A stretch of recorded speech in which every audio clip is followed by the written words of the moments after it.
I didn't stumble into this. I walked straight toward it, feeling a strange pull, a mix of curiosity and excitement that I hadn't realized I craved. Being noticed, really noticed by someone who didn't care about bills, chores, or the weight of responsibilities, it felt intoxicating. It began quietly, innocuously at 1 in the morning. A glowing screen, a name I didn't recognize, a notification that made my heart skip. My husband was asleep, or at least I hoped he was, and I told myself this was harmless. Just harmless chatter with a coworker. At first, it was memes, inside jokes, music links, casual comments about work. Nothing dangerous. That's what I kept telling myself. Scroll quickly, it all looked innocent. But beneath the surface, I could feel it. The flutter in my chest, the spike of excitement, that little pulse of energy whenever his typing dots appeared. Something real was there, something I hadn't anticipated. Soon, my phone became secretive. I kept it face down, slipped into the bathroom to reply, deleted notifications before anyone could see. My husband noticed. He always notices. "Who is this?" he asked one morning, leaning over the kitchen counter. "Just a work friend," I lied, smiling to mask the tremor in my voice. We suggested meeting this friend. I joked. He'd probably glare at him all the time. What I really meant was that my husband would see the truth I was desperate to hide. He asked me to set boundaries. I nodded, promising I would. I didn't. April was when couples therapy was scheduled. I booked my own therapist too, using it as an excuse. I convinced myself I was working on my marriage, but I wasn't. Late night messages continued. The thrill, the spark I chased, it was addictive. I told myself I was stuck, bored, confined by routine. Maybe some of that was true, but the real truth? I ran toward the easiest escape. The first outing with friends seemed harmless. A group night out. That's what I told myself. And at first it was, but later, just the two of us in my car under the faint glow of a streetlight. It became impossible to ignore the chemistry, the pull. We kissed. 3 seconds of freedom, of temptation, and then I pulled back, calling it a mistake. Saying the word was supposed to erase what I'd done, but it didn't. I wasn't the woman who almost crossed the line. I was the one who had already done it.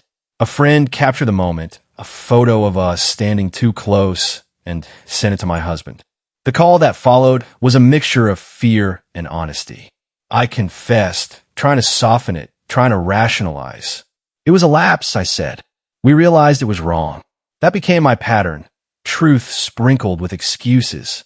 He told me to leave, and I did, pretending to give him space while really running from the mess I'd created. If you're someone like me, hiding behind harmless messages, you know the signs. You know it by the tilt of your phone, by the omissions when talking to your partner, by the small lies that feel necessary.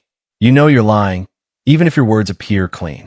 The worst part came when there was nothing left to hide behind. No fog of denial. Just me, standing amidst the wreckage I built. My husband moved out, staying with a friend. The legalities followed. A lawyer, letters, deadlines. I called him, crying, asking if it was truly over. I wasn't mourning realization. I was mourning consequences. 2 days later, I let the coworker come over. We went out together. My husband saw us from the sidewalk. I can still see it clearly. The man I had betrayed my marriage for smiling behind me, and the man who built a life with me staring, speechless.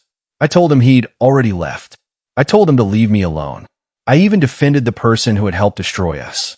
That's when a mask came off. I had no conflict. I was choosing the easiest validation, the quickest relief, the path that didn't require growth. I wanted admiration without availability, attention without accountability. Messages turned into kisses, and in my mind, the degree of betrayal was negotiable. But it isn't. Defending an affair to your spouse isn't conflict. It's choosing sides, and I chose wrong. Change didn't arrive in a single revelation. It came slowly, through humiliation, silence, and facing myself. Sitting alone one night, I said aloud, I did this. No excuses, no rationalizations. I did it. I owned it. I saw my husband's face, the look of someone who didn't recognize me, and that image stayed. I'm not a victim. I am the arsonist of my own life. I cut all ties. A final message to the coworker. inappropriate communication, kiss, the harm done.